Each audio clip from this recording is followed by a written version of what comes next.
একটা ছোট্ট কথা বলার জন্য লাইভটা করছি। যাদের bank account freeze, lien, hold বা সাইবার ক্রাইমের মামলা হয়েছে তাদেরকে অনুরোধ করব ইমিডিয়েট, আজকে ব্যাংক আপনাকে বলেছে বা আপনি বুঝতে পেরেছেন বা 1930-তে ফোন করে জানতে পেরেছেন আপনার একটা মামলা হয়েছে অন্ধ্রপ্রদেশের অমুক জায়গায়।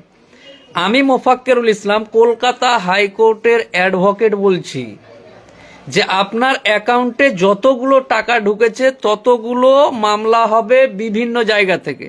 আজকে একটা হয়েছে, এই যে এই লোকটার টাকাটা ঢুকে, এই 5টা টাকা ঢুকেছে আপনার অ্যাকাউন্টে, এই টাকার মধ্যে এই কেসটা আজকে খেয়েছেন, আপনি জানতে পেরে গেছেন যে কেস হয়েছে সাইবার ক্রাইম। এটাকে ইমিডিয়েট দ্রুত 1 সেকেন্ডের মধ্যে আজকেই এক্ষুনি এই মামলাটাকে মিটিয়ে ব্যাংক অ্যাকাউন্টটাকে ক্লোজ করুন। এই যে ধরুন এই 4 জন আছে, এই 4 জনও কিন্তু মামলা করবেই, আপনার মামলা হবেই হবেই হবেই 100%। কত পার্সেন্ট বললাম? যে আপনার অ্যাকাউন্টে, এই দাঁড়াও, আপনার অ্যাকাউন্টে টাকা ঢুকেছে 10 বার, ধরুন আপনি গেম খেলেছেন, আপনি অ্যাকাউন্ট ভাড়া দিয়েছেন, আপনি আর কিছু করেছেন বা কোনো কারণে ওটিপি দিয়ে দিয়েছেন, আর কিছু করে আপনার অ্যাকাউন্টে 11 বার টাকা ঢুকেছে। কবার? 11 বার। আপনি 11টা কেস খাবেন, 11টা রাজ্যের, 11টা থানার, 11টা জেলাতে। বুঝতে পারলেন?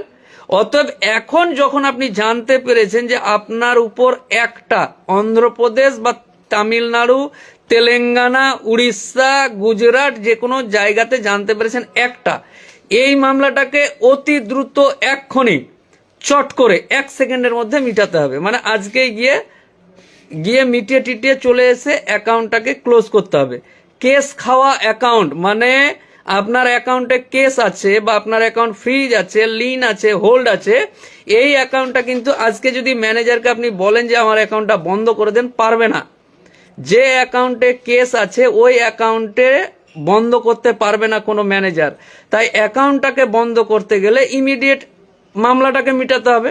তাহলে আজকে একটা মামলা আছে, এই মামলাটাকে ইমিডিয়েট মিটান এবং এই মামলাটা যেন আপনি না খান তার জন্য এই অনুরোধটুকু করার জন্য ভিডিওটুকু করলাম। ধ্বংস হয়ে গেছে যুবক সমাজ। আলিপুরদুয়ার, কুচবিহার, জলপাইগুড়ি, মালদা, উত্তর দক্ষিণ দিনাজপুর, বীরভূম, বর্ধমান, বাঁকুড়া, বিষ্ণুপুর, পুরুলিয়া, ঝাড়গ্রাম, এমন কোনো জায়গা নাই যে জায়গাতে এই মামলাগুলো হয়নি। কে চাকরি করে, কে বাকরি করে, কে ডাক্তারি করে, কে মুক্তারি করে, কে হুকুম করে, মানে যে যা পেরেছে যেমন ইচ্ছা তেমন ভাবে কেস খেয়েছে। নেতা, মাথা, ক্যাথা কেউ বাদ যায়নি। অতএব